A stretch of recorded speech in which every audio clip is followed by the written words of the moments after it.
Greetings, friends, fellow travelers. Thank you for joining me. I'm here at Pulpit Rock Park in Colorado Springs. I wanted to get out into a nature environment to create sort of a nice spot to portal in for our consciousness to connect across time and space. Got a little lovely bouquet here. These wildflowers. And some sage that I'll burn later. And I used to think, oh, we shouldn't pick the flowers, but then I realized that the plants want to be a source of abundance for us. Of course, we have to make sure that we're nourishing them and protecting all different species on our planet, but they are wanting to be utilized for medicine or for food or beauty, and that actually picking them nourishes the growth that they like to be trimmed back. And so I when I learned that, I said, oh, wonderful.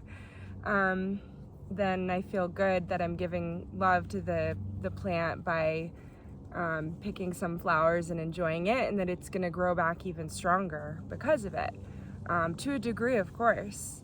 And maybe that's a good metaphor for human life, is that by having a certain amount of adversity, challenge, by things being a little more difficult to attain, then we just savor them that much more because we had to work to do it. And so pruning back parts of ourselves that are really, if we're ready to let go of certain things. And what I wanted to talk about today is that going on this, this is really a journey for me equally. I like to say I'm your tour guide, but we're in uncharted territory to a degree of where I'm just new insights are coming in, and it's really remembrances. We really, if you've ever had this feeling like you learned something, but you really just, it felt new, but it also felt like something you remembered. Whether from a past life or just something you kind of always knew along subconsciously but hadn't yet risen to your conscious awareness. So this is one of those things, and it's something I brought up before, but it's just struck me with such clarity and as an experience of living, of how we can tap into this fundamental, just beautiful swirling energy that we are, of oneness. And so this thought is, it's again this rainbow pixels that I like to say, that we all are, and we each have one in our heart. But lately I've just been seeing myself and other humans, when I interact with them, not all the time, but it's sort of like an ability, a way to see people. I'm just seeing us all really as any human, and really all of this, but sort of focusing on the human experience first, as these just sparkly pixels of rainbow light. And it's just this beautiful, like, soup, because like what comes to me in those moments, it's like I remember that the organs, the bones, everything inside, that we're taught to think of a human is made of this and this and this, like if you can like put all that aside and just say, well, what if this person is just this sparkling rainbow little dots of light inside of them, and seeing, like, it's like focusing on that layer that's like more fundamental, knowing this is all just an illusion of the one self, creating this illusion of separation. So seeing my own self, and when it's dark out, like I was driving last night and I was just really tapping into seeing all of myself as this rainbow sparkle pixels that was very lightly discernible from the environment around me.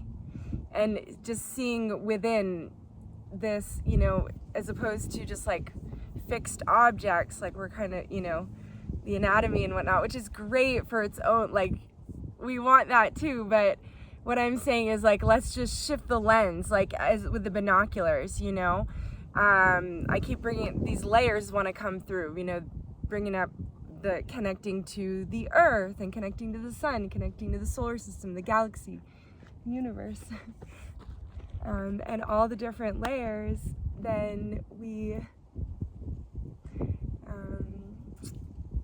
trail running. I really want to get back into trail running, but hiking is a great first step. So all these different layers, and so it's sort of like when we're interacting just with our own self or with other humans, it's like we can sort of focus those lenses to say, wow, I'm just gonna see this person as like totally magic on the inside and just like magic sparkly light, you know, and and then my own self as well, of like, and really everything around us. But I just find that, you know, in this moment, harmonizing with the other humans around me and coming together and unifying really as a species around the planet just feels like a really important goal. And I feel that it can be maybe more easy and more natural to do it with nature. So let's make it easy and natural to do with other humans.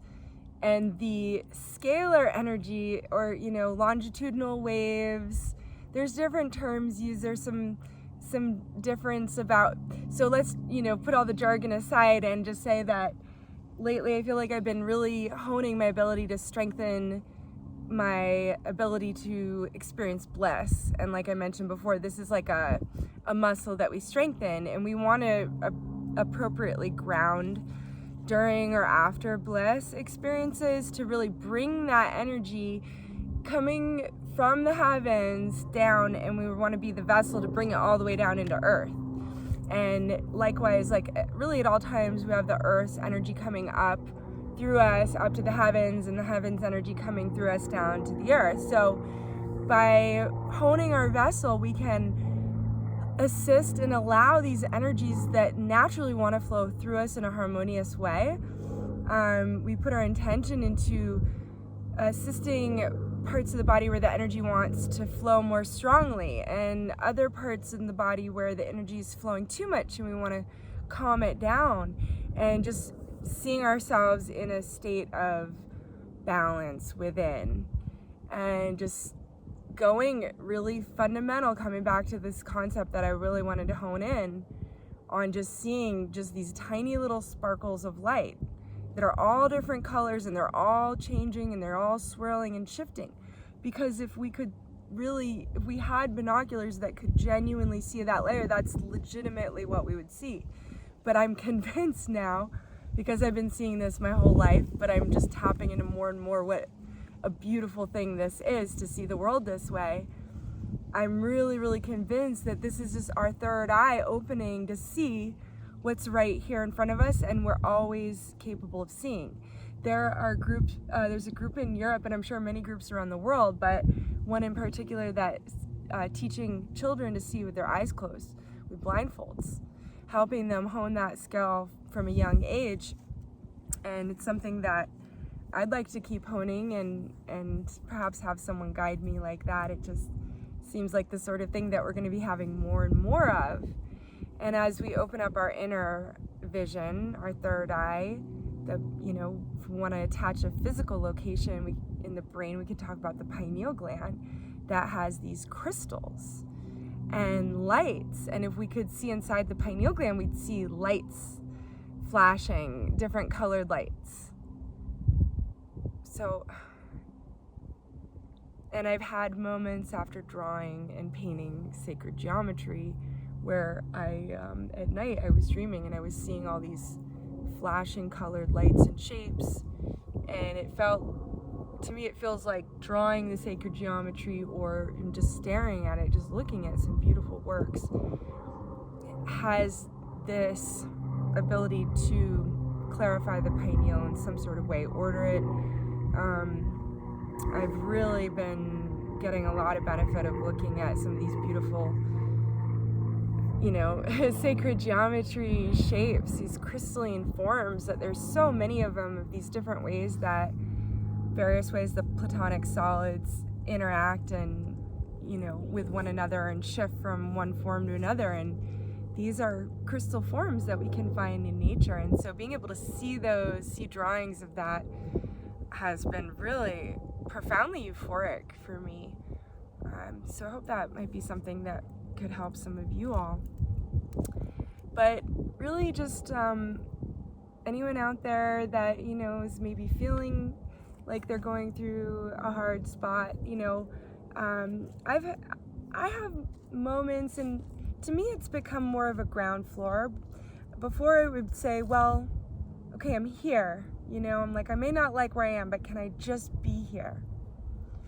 The more I practice that, the more it just becomes a intention to ground and to be present in the moment. Because if our mind is running the show, creating negative thought patterns, and trying to be in charge and be smart about it and work it out with our head, if I could just come up with the right plan. I spent so much time doing that. I just wrapped myself up in circles. So if we can just be present and just choose to be grateful. Choose gratitude for this moment. All this consciousness is sparkly rainbow pixels of light around us. I feel like we're embedding with all that is when we pause and we take a moment to be present. Everything being, this aliveness, this life force, this consciousness, the rock, even though it looks static and stationary, it's like honoring it as pure consciousness. We start to just transcend. We start to basically hone in on our ability to transcend the physical matter, because if I'm seeing this rock as these beautiful crystalline forms that have their own level of consciousness, it's most likely a very peaceful consciousness, very strong and foundational and rooted and grounded. So by me honoring the rock, and it can, people laugh about tree hugging and whatnot, but now tree hugging, there's all these scientific proof coming out showing how healthy it is for us to do. And these rocks here have some actually pretty magnificent quartz crystals, and they're also very red, and so I'm sensing this iron and magnetic energy coming through. Really smells amazing out here. I think this is technically in the city of Colorado Springs, perhaps. So it's great to know that urban areas you don't have to go too far to get into nature. And there's a bee that just landed on the yellow flowers. Thank you for joining us, you lovely little bee. And I know that I've done a lot of shows on the science, and I plan to continue to do those, but the most coherent, evolved, conscious scientists and inventors that I'm encountering these days are very intentional, they're spiritual, they receive messages through the dreams, and I'm finding out now oftentimes have been getting all of their formulas and all this information through the dream space. So it's helped me to slow down and take stock and have gratitude for my own intuitive abilities and how those have grown, and how I've been honing those and want to continue to hone and strengthen and clarify those intentions. And I hope that you all might consider doing the same, because one concept that has come up that I will gladly share with you, but it may be something that I come back and do a whole episode and really go into, but this concept of the blue flame which does not consume. And the blue flame which does not consume, it's cool to the touch. You can put your hand through it and it will feel cool. And you consider it, I'm seeing this as a very physical, scientific phenomena that feels very, very potent, as if I'm seeing it as helping it come into being. But there is simultaneously this concept of the blue flame, which does not consume, being a pure form of anger. And I have a friend, and he was upset about certain behavior that he was seeing in people in the scientific community, trying to, poo-poo or try to discredit some really phenomenal, incredible, true work. And he was frustrated, and I said, oh, okay, the blue flame which does not consume, because then I just saw and felt so clearly, and it's really more of a remembrance.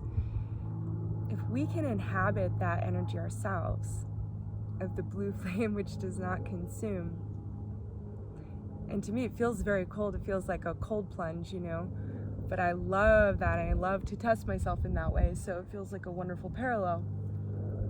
If we can inhabit that blue flame, this feels also connected to the ability to inhabit the array and the getting struck by lightning. What I heard recently was that it's blue, or at least that's one of the potential experiences. This man I met said it was a big blue. When he saw the lightning, it was right there. He said it was blue. So this blue flame, and I just am seeing this blue flame in my heart, and I say, well, if I can inhabit this blue flame, and it's a form of love, and there's a clear moment where someone, their soul is wanting to be further in their body, and they maybe are engaging in behavior that is just lower than them. Love is the most powerful weapon. So it's such a relief actually to know that we can feel the same love for a family member, a friend, that we would feel for someone that's doing something that we don't like. It's quite a relief, because really, ultimately, everyone and everything really just craves love. So it's going to the root source of the issue, of their wanting attention, they're needing attention, they're feeling unloved, and they're engaging in ways that are disruptive. So when we just are able to love them from our hearts, it's really the most effective solution. It's quite beautiful, quite profound, because this is that pure substance. So we focus our attention on them. We're saying, oh, you're craving love. We give you some unconditional, pure love. And I love this blue flame, because if I consider it a healing form of energy for myself, then it's something I want to share with others naturally. And it's almost like if there's certain scientists and they're engaging in ways to try to discredit someone, it's like they're really, in a sense, saying, hey, look at me, everyone, without really having any scientific debate and scientific credibility of what they're saying. It's sort of like a toddler that's acting out to get attention. And when that happens, really, you come over and you calmly talk to the toddler, and you slow it down, and you recognize there's a need there that's not being met. So when we can, and I envision my fellow humans sometimes as just a little baby, an innocent child. And maybe I was talking once at the train station, and the woman said, you're just talking so loud, and I was with someone, and he was like, oh gosh, she could have been nicer. And I said, you know what, look, she's just a sweet little child, and I was being loud, and I was like, look, she's just a little upset little child, because if I could love her from that state of knowing that part of her is there, and that might have been part of what was frustrated her, was that part of ourselves where we're just emotional, hey, can you just stop that, or I don't like this, so anyway, love being the most powerful weapon, really. But I also just wanted to talk, so that blue flame which does not consume, and I just feel I literally can feel my heart reach a state where it's emitting energy. And I wonder, when you all if you're laughing really hard at something, It's like, do you feel your heart sort of, it's almost like the muscles are engaging in a certain specific way.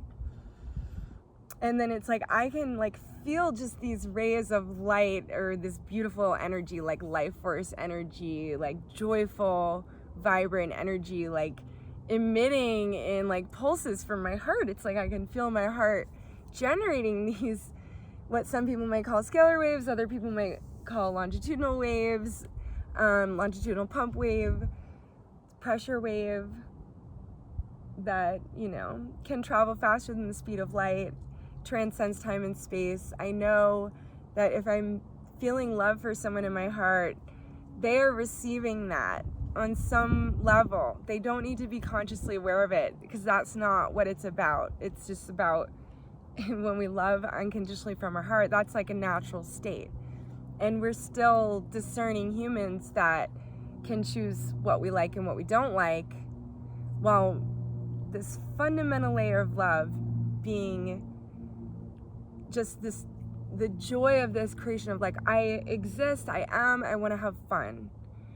You know, love is all that is, but peace and everything, it's great, but like, we want to create, and we want to have dark and light. We want to have good and evil. You can't have really, really good unless you have really, really evil. So we sort of have this opportunity to transcend polarity, looking beyond things as being good or bad or black and white, and knowing, well, if everything's fundamentally all one pure, beautiful consciousness of love, then I can enjoy polarity as a form of contrast. Of when I get hot, I get to enjoy feeling cooled off. Like yesterday when the rainstorms came after, well, I guess it was the day before, shortly after I made a video and I was really hot and talking about how it's gonna feel so good to cool off and then appreciate that contrast. And sure enough, an hour and a half later, it started pouring rain. I got to just enjoy this nice cooling rainstorm, and then it was cool enough to put pants and long sleeves on. So I'm hoping that your journeys you start to experience, or you already have, I think a lot of you are already experiencing a lot of this sort of thing already, of these synchronicities, and just being in flow and harmony with everyone and everything we encounter all the time. And that is just such a powerful intention when I set that for myself. And I really just charge up that battery. So, all right, well, I'll head back to the van and get some water and a little bit of a snack, and then continue to head northward. Maybe I'll stop somewhere else, find another little hike to do, because this is just quite divine.